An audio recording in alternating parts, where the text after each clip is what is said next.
And I don't think that Dan Orlovsky is a bad guy. That's not what we're saying. We're just saying that some of the things that he was saying ended up being incorrect. And I noticed he also did a lot of things where he was like, well, there's rumors that I've heard. People have told me, which is so disingenuous. So like if you have information, and unless somebody has told you, like some people have told me a thing or two about something that's happening in the NFL, I can't say it because somebody told something on the record or whatever like that, and which is fine. But when you're out there and you're like, well, I've heard people say that this quarterback doesn't work hard, but it's not my opinion. I'm like, then don't say it. If you don't have knowledge, if you don't have the eyewitness account, or unless somebody is willing to go on the record and say, hey, look, this is the thing that we've seen, then you're probably better off not talking about it. And so I think what we saw over the last day or so is that people going back to be like, hey, and you also said, made a thing about, the Bears not having any weapons, and that kind of, that I think that was another one of the things too, where everybody is kind of upset with the narrative. Listen, we got plenty of stuff to talk about. So I don't want to waste too much time because Carmi V is going to be joining us. And Sammy, let's go ahead and start the show. Turn up your volume. Because you're about to listen to The Sick Podcast with Adam Ray. Trying to cut it back. Justin Fields making magic happen. There goes Fields. Touchdown. The sickest Chicago Bears and fantasy football podcast. Sports entertainment like no other. It's gonna be sick. It's Tuesday. You know what that means. It is time for Take It to the Rank. And as always, joining us here is my co-host, Carmi V. Carmen Vitale, how are you? Good morning. Or listen, I'm pulling back the curtain for anybody. How are you, first of all? I'm doing wonderfully. How are you, Adam? I'm doing really well. Letting everybody know, typically the show is live. I was going to say that the background, your background gives it away. I was going to say, it gives it away. Like the lighting is not normally like It's 9 p.m. on the East Coast. No, we're doing a earlier version, partly because you might have missed me on NFL Network over the last couple of days. I'm still battling an eye injury, which is fine. Oh, wow. I'm going to recover. I don't have a patch on anymore, so that's good. But we also do have a Tuesday night kickoff event for NFL Total Access. And since I'm new to the team, I can't miss that. Like if it's Fantasy Live, I blow that off. I'm not going. Never, unless it's Dave and Buster. Adam's employers. No, listen, I wouldn't go. It's far. I got to drive up to LA on a day that I don't have to. But no, listen, I know that I'm being coy, but there's a lot of things going on in the NFL. This morning, Mario Edwards got released.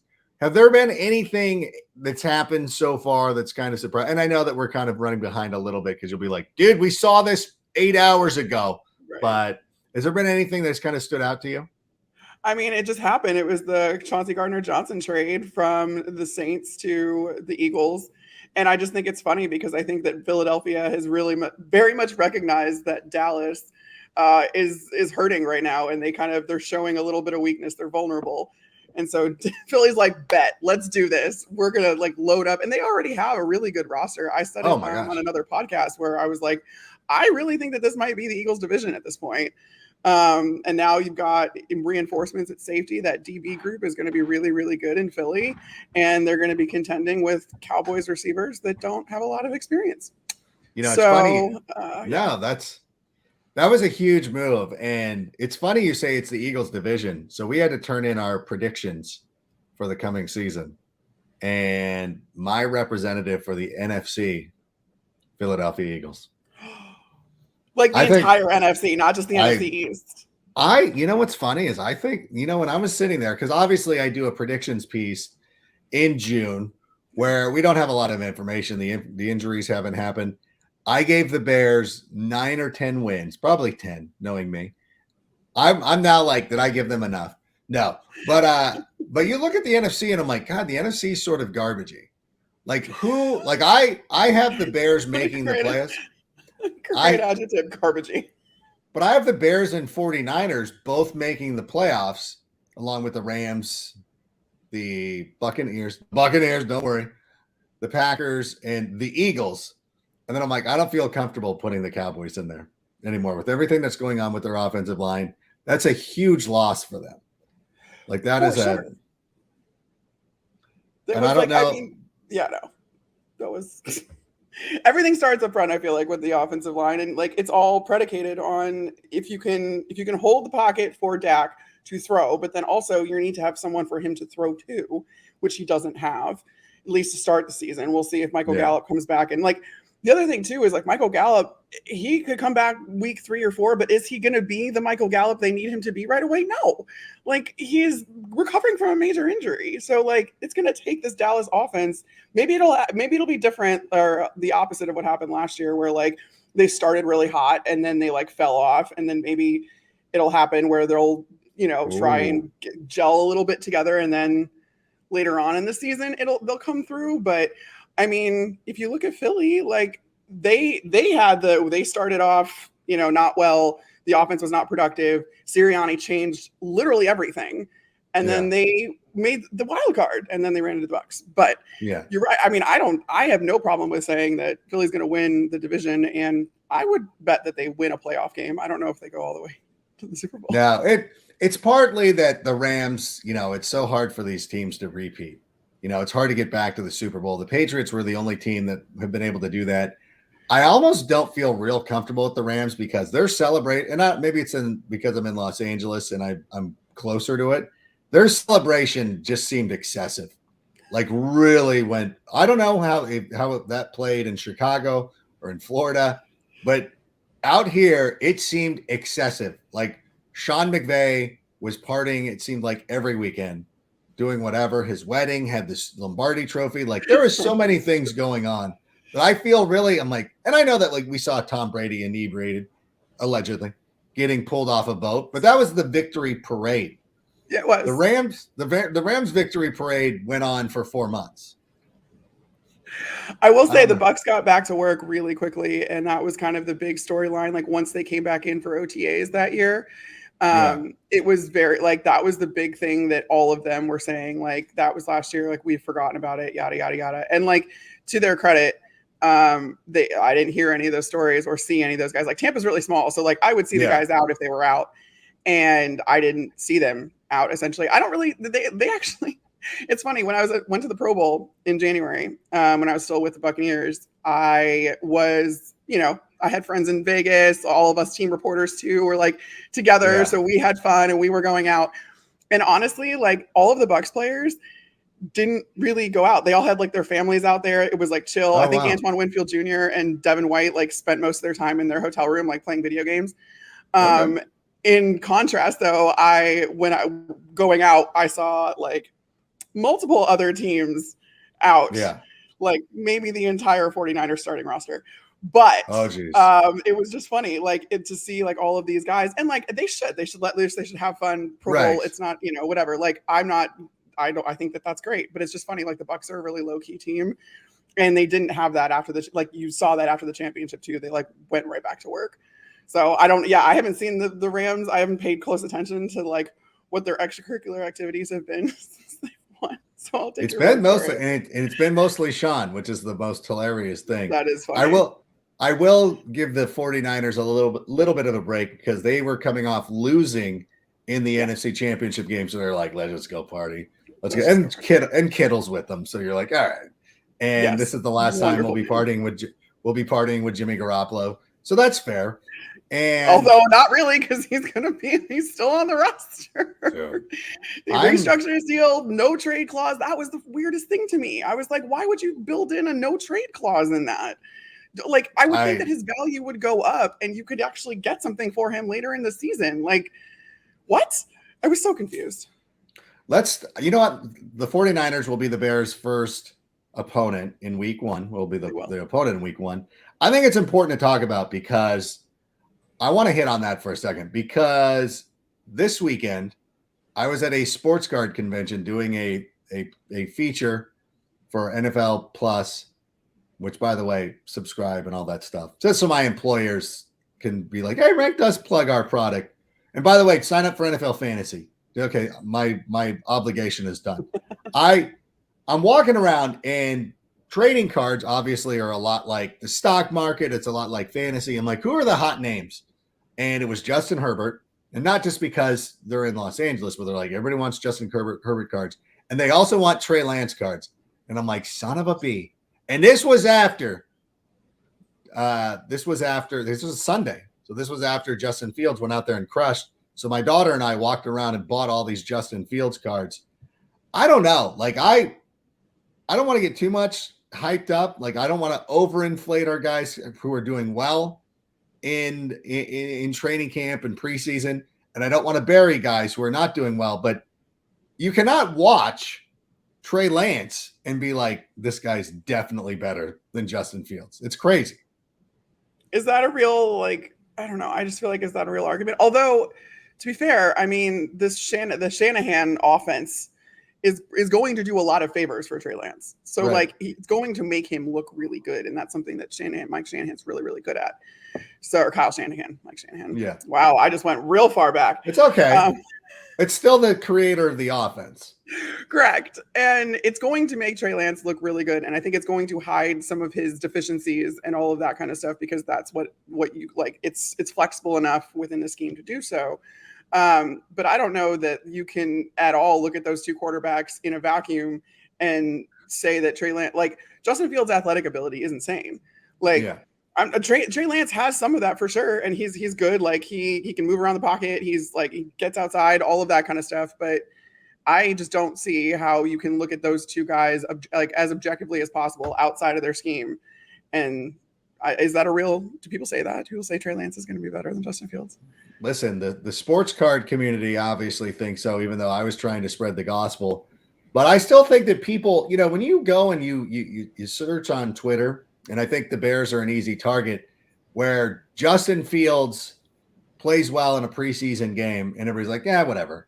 And then I saw a video last night of Trey Lance throwing a deep pass, and I forget which member of Bears Twitter put it. He's like, is that guy throwing a discus?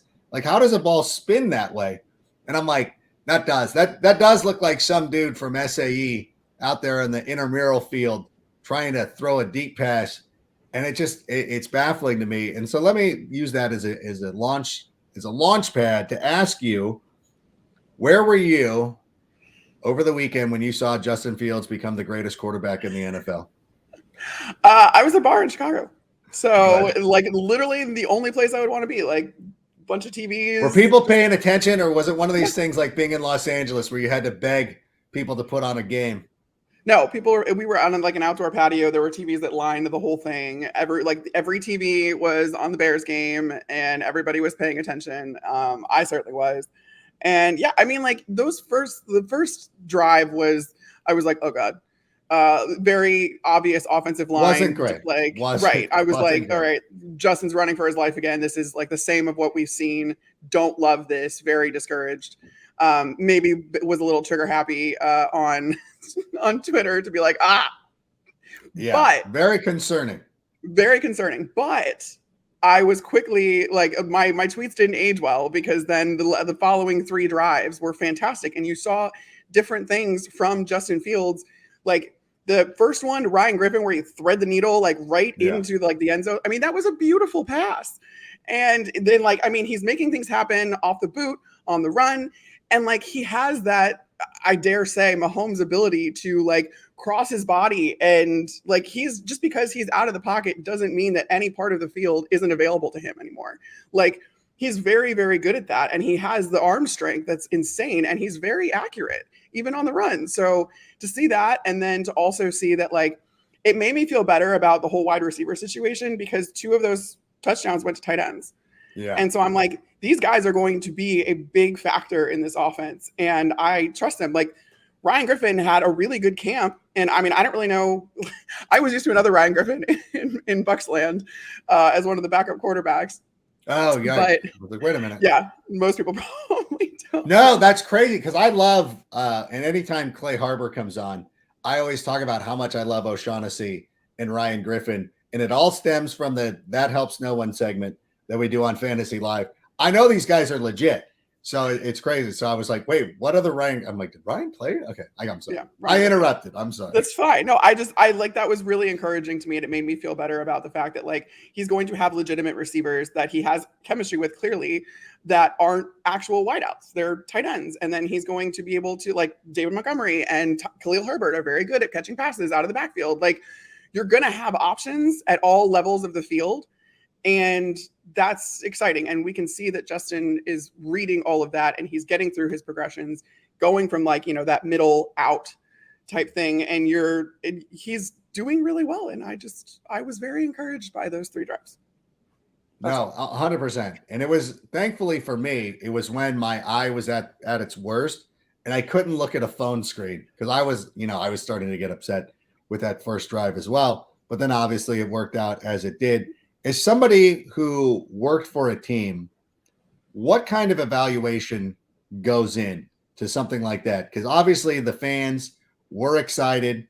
Everybody's posting pics on clip or videos on Twitter and everything like that. We're making fun of the Packer fans. We're like, hey, remember when you guys were posting a video of Jordan Love throwing a ball 6 yards outside of the boundary and you're like, look at this great throw. And we had like 3 dimes from Justin Fields, but whatever, that doesn't matter. From a team perspective, what are is that something where the coaches are like, oh my gosh, we got something, or are they more tempered with that kind of performance?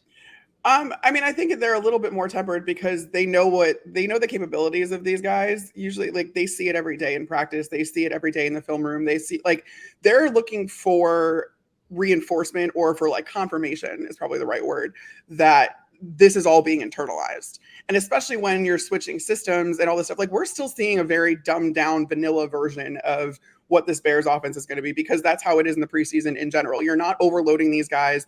You're getting through all of your installs in training camp, but like you're not actually playing all of your installs. So like these game plans are, and I talk about this too all the time, like these game plans are built to evaluate players and they're to evaluate probably the last 12 on the roster more so than anything else. They're not actually like, you're not game planning for that opponent necessarily. So that's why like when people say like preseason doesn't matter, like the win-loss record and all that other stuff, although I know the Bears are, we want the preseason 3-0 to count. But it doesn't really, just because like you're not actually trying to beat that opponent more than you're trying to evaluate the guys that you have on this roster, and you're trying to evaluate the depth. You already know what you have in your starters most of the time, especially by this point.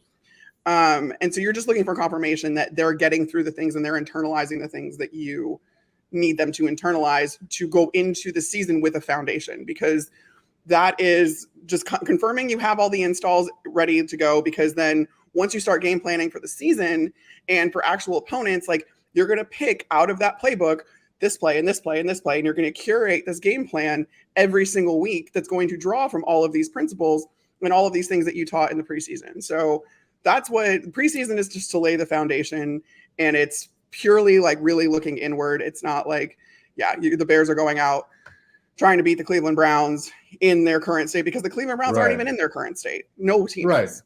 So, yeah. No, and that's understandable. But I think at the same time, and it was kind of eye-opening because, number one, the starters played that third game. And I understand the preseason's different now than it's been over the last couple of years. Some teams played 5.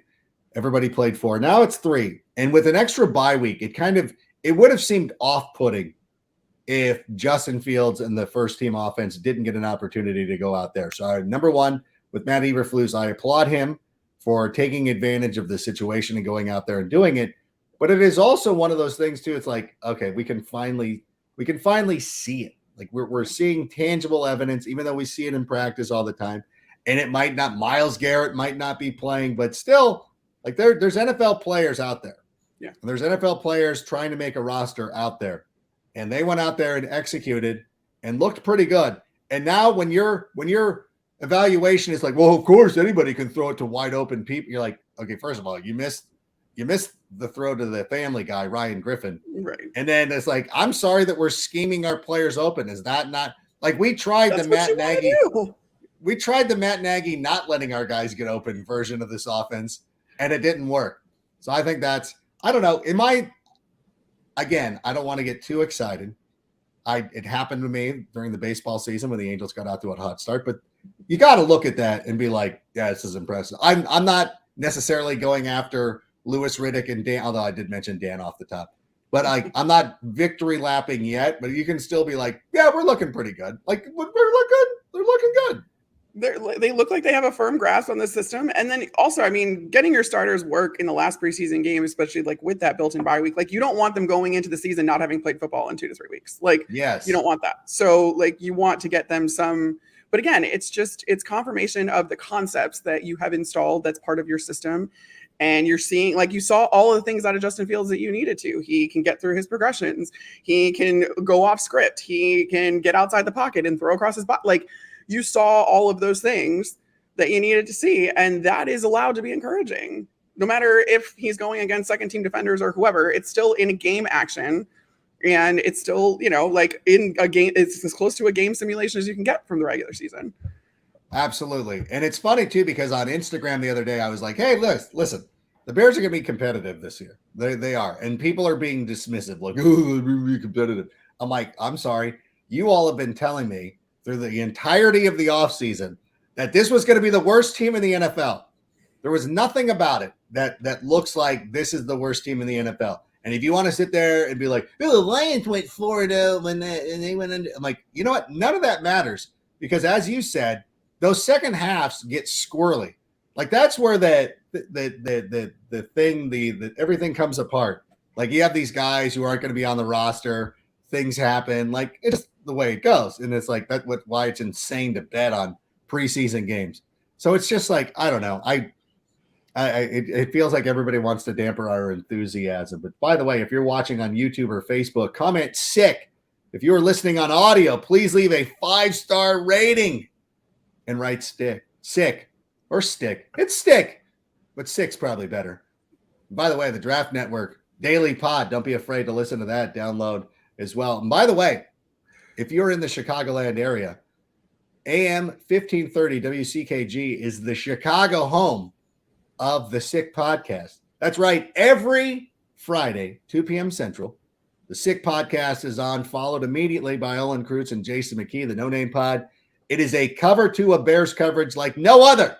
So make sure you have it tuned to WCKG Fridays starting at 2 p.m. Central. I do love the fact that, and again, going back to the point of being in a bar, not having to fight people to put on a Bears game. Like it is so, Los Angeles gets a bad rap for a number of reasons, and putting games on TV, that is a legitimate gripe.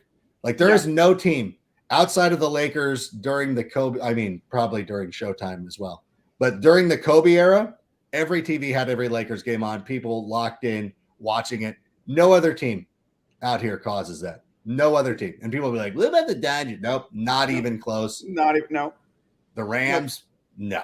The Rams are less popular than the Raiders. That's a true thing. But in any event, we're not here to bash the Rams anymore. I think I've done a good job of that. I want to talk about the offensive line, though. Yeah. Because you touched on this briefly. That first series did not look great. 3 and out. We're like, okay, cool. But listen, again, we're recording this on Tuesday morning.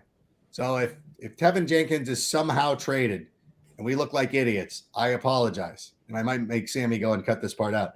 Tevin Jenkins. It feels like, and I think that you might have said this on Twitter, where you're like, hey, the Bears went out, found a way to get their most talented lineman on the field.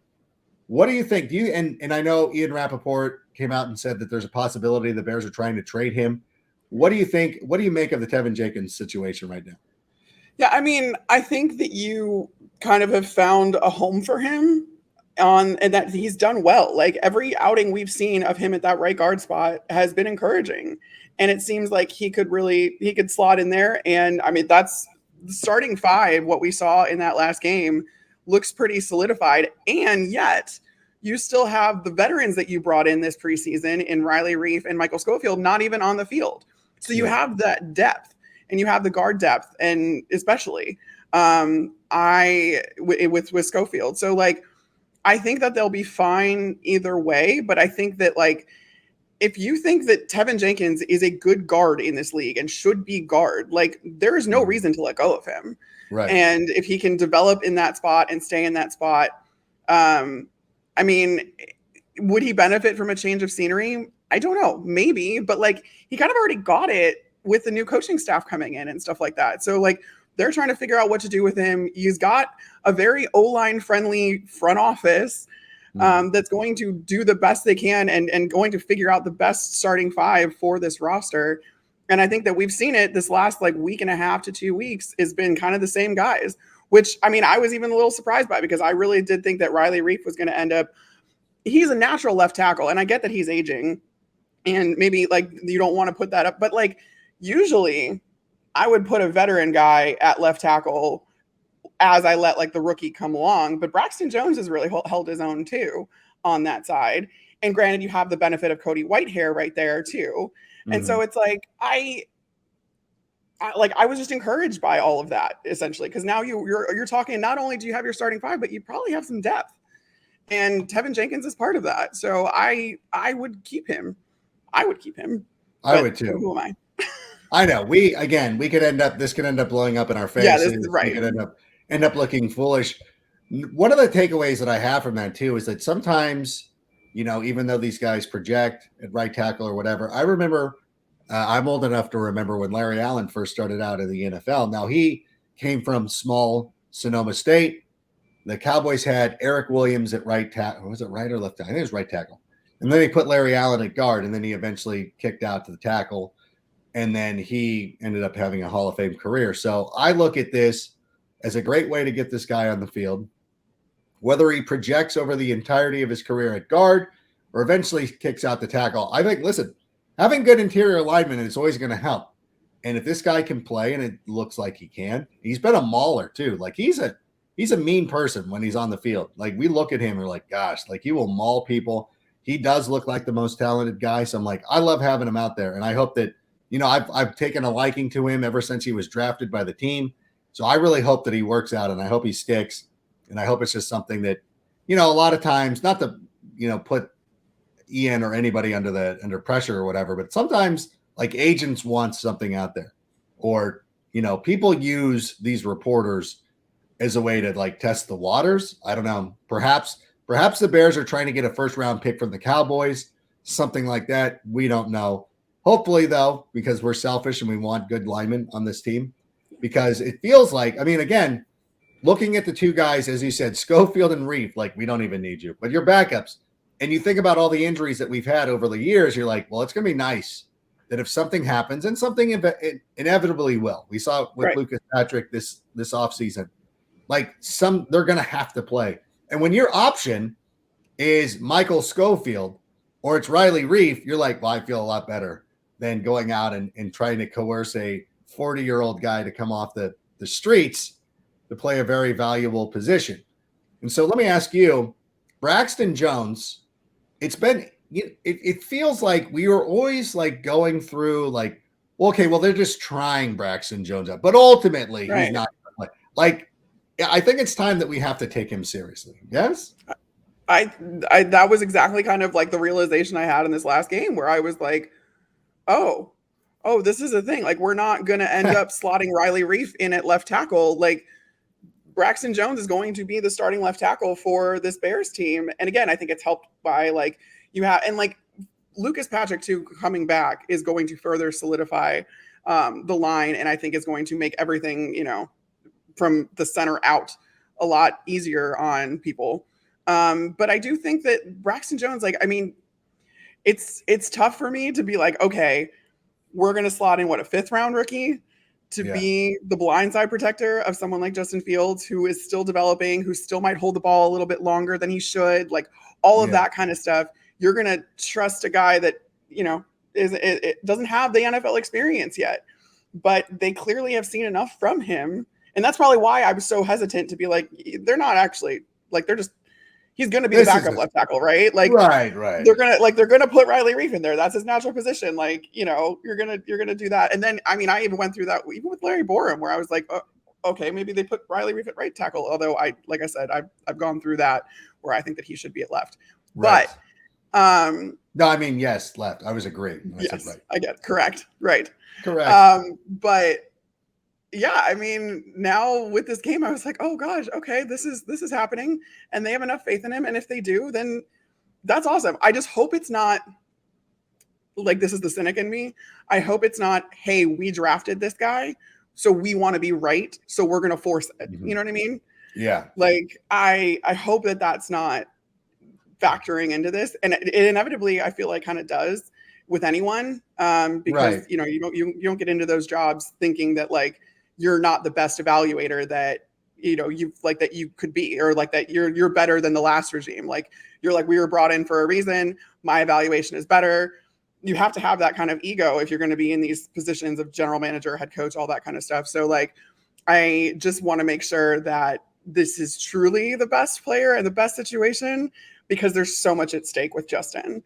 But that being said, I mean, I'm rooting for Braxton Jones. Like, I think that he could turn into I think that people thought that he was underdrafted. Yeah. And I think that he could turn into a really good left tackle. I just don't know if he's totally ready. But then again, I guess you have Riley Reef waiting there in case stuff goes badly. Yeah. And I don't know. I know this from a comedian standpoint, that it's always refreshing to know that there's somebody there waiting for you if you bomb. So maybe that'll be helpful to Braxton Jones. Like, hey, if this doesn't work out, at least here comes Riley Reef, and he'll step in and it'll be fine. You know what? There's something about this regime, and maybe they've pulled the wool over my eyes this early in the process, but they just don't seem like, I don't know. They don't seem like they would do something just to do something. I think they're pretty committed to their plan. Everything that they've talked about has actually just sort of worked out. Like, you're like, okay, like we're not signing a high priced free agent wide receiver. You're like, yeah, okay. And then they never did. And you're like, okay. And then they went out there and they're like, hey, don't think that we're just going to draft a wide receiver with our first 2 picks in the second round. And they didn't. And they've been pretty upfront, and they've been pretty honest, and they've been pretty deliberate. And I think that if you draft a player that you think can go out there and play well at the NFL level, and I think this team's very confident. The one thing that I really grasp too is that these coaches are very confident in what they're doing and what they're putting out there. And if you have a player that perhaps is not, an all pro, so to speak, they've brought in coaches that have done a really nice job of working with people who are quote unquote no-name players who end up being pretty good. Like, if you look at the defensive side of the football, Alan Williams and Matt Eberflus come from the Indianapolis Colts. Now, Shaq Leonard, of course, is a fabulous player. He was still a second-round pick. He wasn't. Not everybody was sold on him immediately coming into the league. Kenny Moore came over from the Patriots. They made that a great team, a great defense. Offensively, Luke Getsy comes from the Green Bay Packers. Now, obviously, Aaron Rodgers plays into a lot of that, but they also, they do well with guys like that, just random guys, like random wide receivers. And they talk about our receiver room and everything like that. But I think that our coaches, and watching Justin Fields, what have you thought? Like, I feel like there's a buddy cop romance going on between Justin Fields and Luke Getsy. It's cute almost. Like, it's refreshing. Like, how I've enjoyed watching those two, right? I think so too. And I think that, that's evident in just the way that like Luke Getsy trusts Justin Fields to take on that leadership role, and Justin's really ran with it. You heard that from all of his teammates, that like he's a really good leader. But then at the same time, I think he probably appreciates the fact that like, Luke Getsy seems to have all the confidence in the world in Justin, and B, is setting him up for success with his system. Like, he is not just coming in here saying, this is how it's going to be, this is what I run, yada, yada, yada. He's saying, no, this is what you do well. I have full confidence in you to do it. Here's what we're going to do to make sure that we're taking advantage of that and that you're going to be set up. And I mean, what quarterback doesn't want that out of his offensive coordinator? Like, that's the dream team right there. And I think it also speaks to the fact, though, and I've said this even going so far back as like the Jaquan Brisker signing, both Kyler Gordon and Jaquan Brisker for that matter, like this coaching staff and this front office staff just seem to be on the same page about everything. Yeah. And it's interesting too, I think, like when you bring up the receivers, that they didn't go out and sign a high-priced receiver and they didn't draft one right away and all that kind of stuff. It's probably because listen, they're talking to the coaching staff and they're being like, all right, what are you going to do? What are you going to run? And like, from everything we've seen in preseason and where I think that the Bears excel, again, utilizing all those tight ends and stuff, like you're going to excel in like that 12 personnel set and that 21 personnel set. And guess what? You don't need a world beater receiver in those kinds of sets to utilize that kind of personnel. You already had that personnel on the roster between these running backs and tight ends. And so just like when you start trying to like put things 2 and 2 together, like you can see that like these two staffs, like the personnel side and the coaching side, have just been so in sync with each other. And it's a testament to, like bringing them together. And I just think that that's so encouraging, because that is how these teams do well. And that's how you build a foundation. And yes, it might not pay dividends right away, but if they're on the same page and it's trickling all the way down to the players, like that's an ideal scenario. And that's not something we've really been used to in Chicago. No, and it's been amazing. And the best part about it too is that it's a system that's been coming in. I was talking to Sean O'Hara during one of our production meetings for Total Access over the weekend. And we were talking about it, and he's like, yeah, and like coaches come in and, you hope that, like, and I always love when people are like, well, what if the Bears do so well that Getsy leaves? Like that kind of, like he becomes a head coach. Because a lot of people think very fondly of him and think like that's a potential NFL head coach. And they said, well, first of all, that's a great problem to have. I go, but when you look at like Jay Cutler, like he went through so many different offenses. Like the Mike Martz thing was completely different than anything that he had been running. This Bears organization has been very deliberate that they went out there and they found the best possible offensive coordinator who coaches from the Mike Shanahan coaching system for that very reason, that if something does happen, like not heaven forbid, but like God willing, this team is so successful that Luke Getsy eventually gets a head coaching job, well, you're going to go and find somebody from the Mike Shanahan coaching system to plug in there. Now, he might not be as good or whatever, but the system's not going to change. I think that what the Bears did, which goes overlooked, is that they put in a system. It's not the coach-quarterback relationship's amazing, and we love that. But they also installed a system that's going to be standing here. As long as Eberflus is the coach that we think he's going to be, we're going to be able to plug guys in. Alan Williams gets a job. Fine. We're going to find another guy. Like the systems. And I think that's like kind of an underrated thing about this team so far.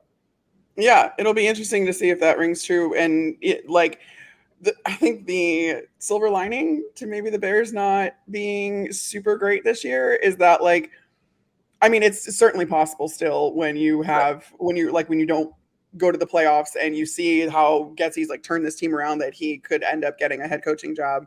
But it does keep him out of the spotlight a little bit.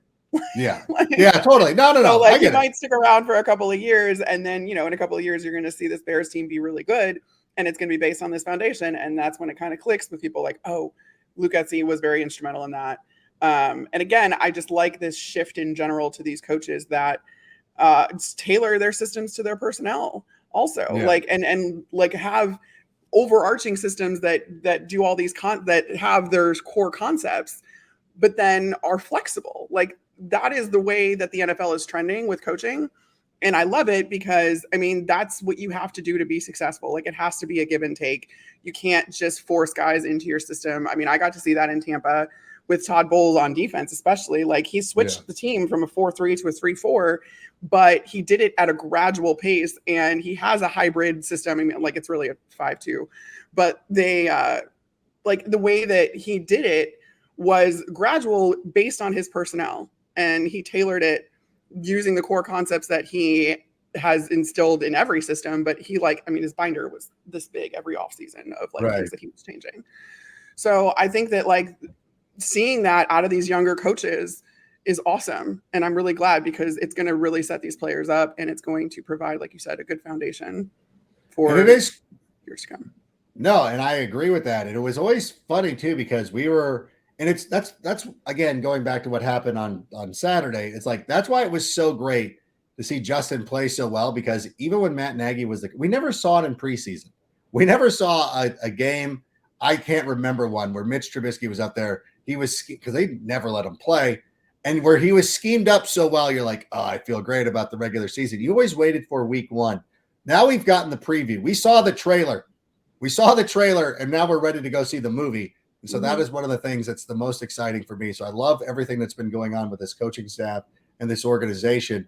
And you talked about the receivers and how much 12 personnel, 21 personnel is going to be. Kari Blasingame, friend of the show, he figures to be a huge part of this offense as well. But I do want to ask, because I know that if we are taking questions, and again, I apologize for anybody who's watching, this was taped earlier today. I have commitments with the NFL Network, so unfortunately we could not do a live version of the show. I know that you all have a lot of questions. I know 90% of those questions would be, are we going to sign Josh Gordon? So why don't we just go ahead and talk about that right now? Josh Gordon was obviously released by the Kansas City Chiefs. I don't want to make any sort of commentary about anything that's happened throughout his career. I just want to talk about him as a football player in 2022. Do you think, and again, this is something that could blow up in our face, I doubt he would be signed today, but would the Bears be in on, or at least take a look at Josh Gordon? I mean, I think that you do your due diligence on everyone, but I feel like, especially at the stage that Josh Gordon is at in his career, a lot of his value is even more intangible, and it's of, leading and being kind of like that mentor to all these guys, given how long he's been in the league now. And you're not like, the Bears are looking for, if anything, like that true X. Like, we know Darnell Mooney can do it, but like, you want a guy that's going to come in that can be that true X, and maybe like that takes some of the pressure off of Mooney, and then it bumps everyone down a little bit, and then you feel really, really good about this receiving core. Yeah. Josh Gordon is just not that guy. Like, he's I don't think he is at this point in his career. I think that he would add intangible value, but like, that's not what you need at this point. You need someone that's going to, like, if you were going to go out and trade for like a high price receiver at this point, which I don't think you do, again, because you're in a developmental year, it just doesn't make a lot of sense for me. Unless personally. The Vikings want to give up Justin Jefferson. I'm in on that. We'll make that deal. Let's get it. Let's get it going. Very, very tough with them. Oh, that's the one I'm looking forward to happening. Is that the Vikings realize, like, oh, we can't pay Justin Jefferson and have to trade him. Trade him like Devontae Adams. Get him out of here. The Bears cap space next year just comes in handy. I'll be like, hey, listen, I know that we're rivals, but listen, you can give us a little bit of a break here. But I'm with you. Listen, I'm a Josh Gordon fan. I just know, especially from fantasy, every time that he signs with a new team, he's like, am I gonna pick him up? It's like that season that he had was 2012. Yeah. That is a long time ago. Even if he was at his peak, putting up Calvin Johnson type numbers through the entirety of that, like it's difficult to go out there. Now you've obviously seen some of the things for like Twitter keeps posting the videos of like Josh Gordon wide open, them not throwing it to him. Like, that's fine, but it's like, I don't know. I don't know what outside of exactly what you said, the intangibles. I do think that he, like, again, I think that he's a veteran player who's seen some stuff, for lack of a better, Sammy, don't get up. I almost said it, Sammy, but he's seen some stuff during his career. I don't know where they're. Preston Wilson was another guy who was released. We're like, that's interesting, but I don't know. I kind of like the group that we got going on right now. I feel comfortable with it. I said something to RG3 on Twitter. I don't know if people caught this, but RG3 has always been very complimentary for Justin Fields, and we had a little Twitter exchange that I should have sent this to Sammy, but RG3 said something, nice, and I said, yeah. I go, definitely something to be excited about, whatever. Then RG3 responded, and I'm like, oh yeah, like, hey, definitely a work in progress. I go, next year, I look, because he was like, oh, they could probably use another weapon or two, which is true. And the way I worded it in my response was like, yeah, I hope next season, as they continue to improve, they go out and add an additional elite receiver to go along with Darnell Mooney. Yeah. Just snuck that in there. So I think that that's what we're looking for. And guys like Josh Gordon and Preston Wilson, to me, just don't really fit that bill. Have you seen anybody during the cut day that you're like, oh my gosh, they should take a look at him? No, because I think that there isn't going to be someone, like, if a team is willing to part with them on cut day, then that person is not the person that the Bears need. The Bears already have that person, and already have that player. So I literally think that and again, like, when you're tailoring the system and you're incorporating all kinds of receivers in different personnel sets, and you're doing, especially like the creative stuff that we've seen as far as, RPOs, play action, all of the boots and all that kind of stuff where you're moving Justin around, you're moving guys around, you have different options available at different levels of the field. Like, you don't need anything else other than that true X that's going to draw people away from Darnell Mooney, from Byron Pringle, from that. Like, that is what you need. And if you're not going to go, and I don't necessarily think you even need it this year. Like I said, I think that like once you get a little bit closer to contention next year, probably, go out and trade for that splash guy. And this team is going to all of a sudden just kind of like fit together. And it will be awesome. But I just don't see that happening this year. I don't think there's a need for that to happen this year. And there's definitely not any of these guys in this cut pool that can fit that bill, essentially. Yeah, it's like if you are planning, like Volkswagen is coming out with an electronic version of their bus, the VW bus, the old school VW bus is obviously modernized. I'm planning on buying one, but I haven't bought the window tinting yet because we're not there. It would be ridiculous if I put a down payment on window tinting for a van I'm not going to have for at least a year or two. So that's the way. I was wondering where that analogy was going, but good job bringing it home. You know what? Yeah. See what I mean? Like that's you don't go for the accessories until you have the actual product.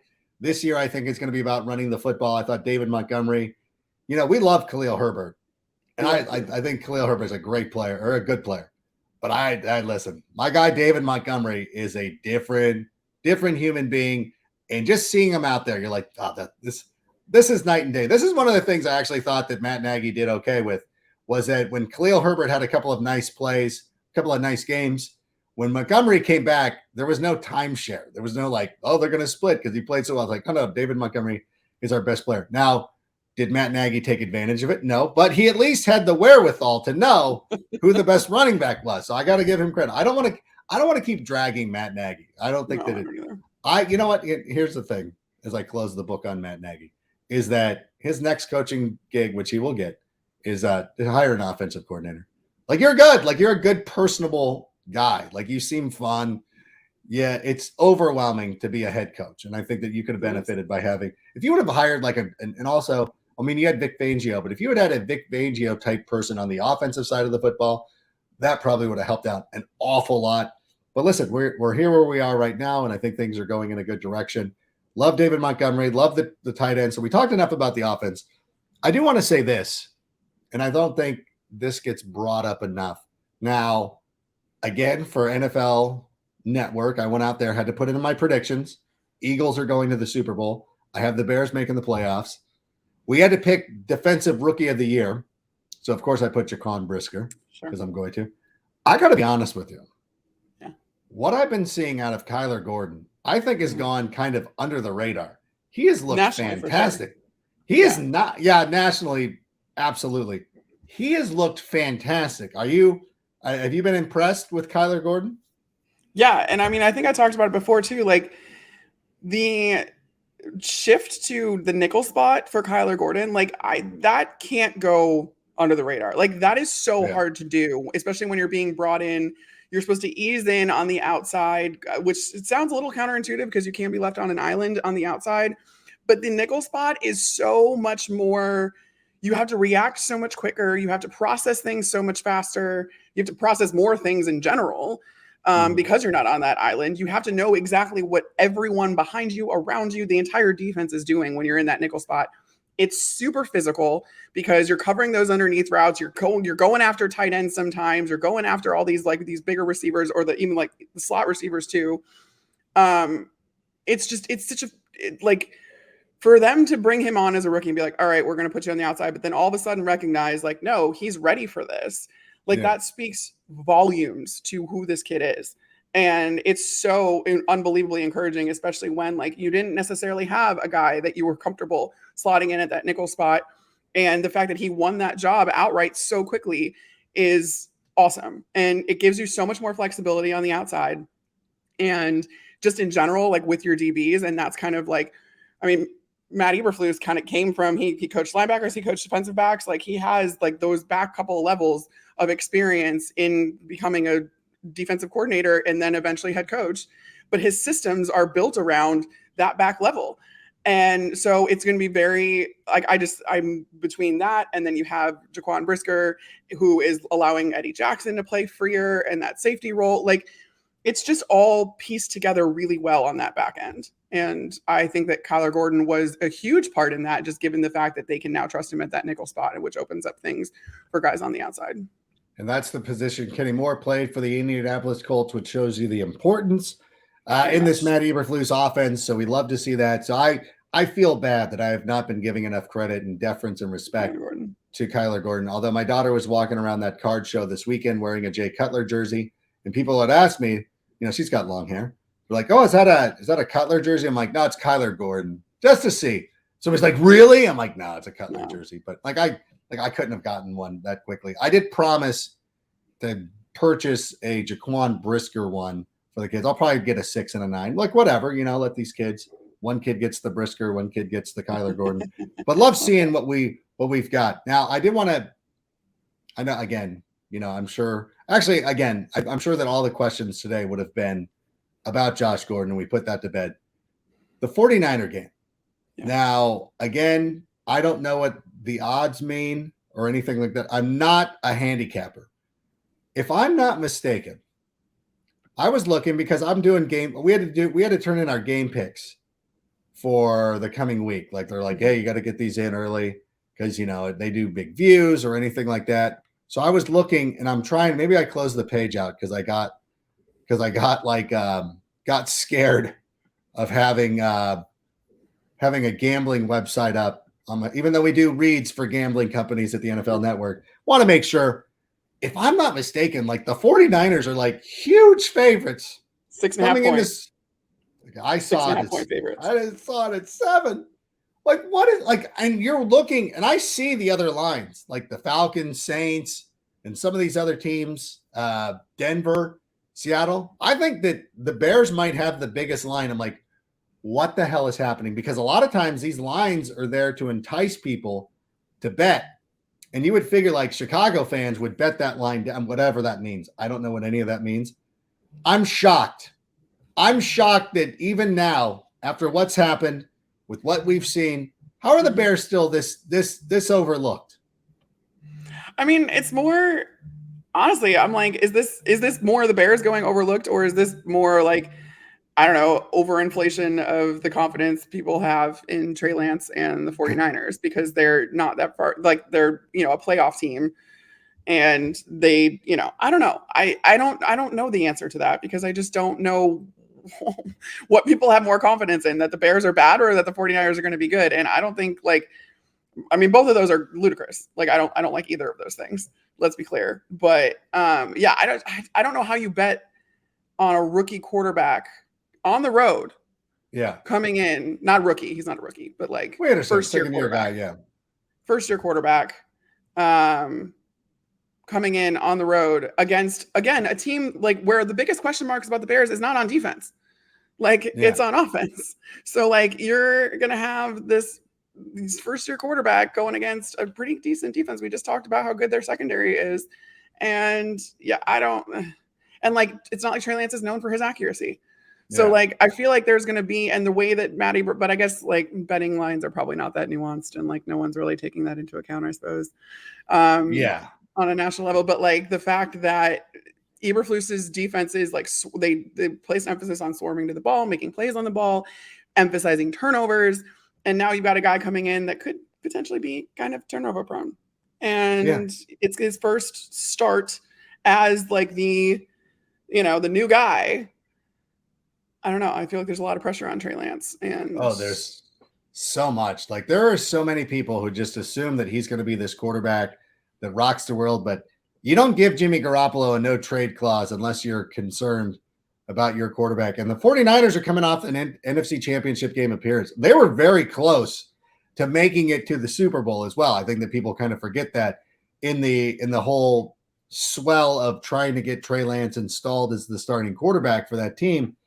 But still, we saw what Eberflus was able to do against that team when he was the defensive coordinator for the Colts last year. We saw the Bears play them pretty well with a lack of an offensive system last season. To me, it's just one of those things. I get caught up in it too because, from being in the fantasy space, everybody loves Trey Lance. They're like, oh, we got to draft Trey Lance. We got to do this. And I'm like, why? I know I get dismissed because, who's Bears fan? But I'm like, why are you favoring Trey Lance over Justin Fields? And I know a lot of it's Kyle Shanahan. Like, well, Kyle Shanahan comes in. I'm like, when Kyle Shanahan takes over and somebody like Nick Mullins plays or whoever the Iowa kid was, Beathard, CJ Beathard, those guys will come in and they'll play great for a game or two. And then they kind of scheme around their weaknesses of why these guys weren't, highly regarded quarterbacks. People catch up to it. It gets exposed a little bit. And then you have to be a good quarterback. I could see the situation where that works for Kyle Shanahan with Trey Lance for a couple of weeks before teams are like, well, we don't need to worry about him throwing deep or do this or do that. Right. Like, we're just going to go all in on this. So, and I think the Bears already have a pulse on that because of Eberflus. So I don't know. We'll have a bigger breakdown of this game coming up next week, but just trying to get everybody prepared because I'm sure people would be asking, like, what about next week? Like, we'll get there. We'll get there. But listen, Carmen, I want to thank you for indulging me and showing up here early this morning. I do want to let everybody know Thursday we'll have Alyssa Barbieri of the USA Today, the Bears Network. She's awesome. She's going to be joining us. And, of course, our Fantasy Island feature will continue. We're going to have Sammy Praviti of the Action Network. She'll be joining us to give you some last-minute tips for your fantasy drafts, some unheard-of player. We'll get an outsider's perspective. So it's not just us. We'll see where she lands on Justin Fields versus Trey Lance. And so maybe we're wrong, Carmen. I don't know. I don't think that we are, but maybe we're wrong. But I appreciate you being here. And again, everybody subscribe, like and subscribe the Draft Network Daily Pod. Carmen does a great job there. So we appreciate you. So thanks so much. Enjoy your free Tuesday. I don't know what you're going to do. The weather looks great. Are the Cubs in town? Are the White Sox in town? That's a great question. I should see, but I actually have my fantasy draft tomorrow. So if you get some text tomorrow night, it's going to be because hit me up. I don't know what I'm doing. I got you. I got a cheat sheet to send you, so I'll send that over right now. Perfect. Don't tell anybody in my fantasy leagues. You know what's funny is one of my friends, I give him my cheat sheet every year, my tiers. And then one of his coworkers hit me up. He's like, hey, can you get this sheet? And I'm like, wait a minute. Are you in Greg's draft? He's like, no, I'm not. But then Greg had ended up sending it to him. But I'm very protective of it. I will not share it. I will do that. I have my people. And then I have to be very cautious. So nobody else in that league will have any sort of insight into anything I got going on. But good luck. I don't think that fantasy. You know my guy friends from growing up, so I'm pretty confident. You never know. They're savvy. They might be reaching out to me on Twitter. You never know. Might be like, okay, here you go. They booked me on Cameo. Like, who knows? A lot of things could happen. But listen, thank you so much for being here. We appreciate it. We'll see you next week when we have an actual game to get ready for. So there you go. Thanks, Carmen. Thanks, Adam. So for Carmen, for me, that's going to be it for us this week. Bear down, and Sammy, go ahead and play us out. And that's a wrap. Hope you don't miss us too much until next time. Follow the Sick Podcast with Adam Rank on YouTube, Instagram, Facebook, Google Play, and Apple Podcasts.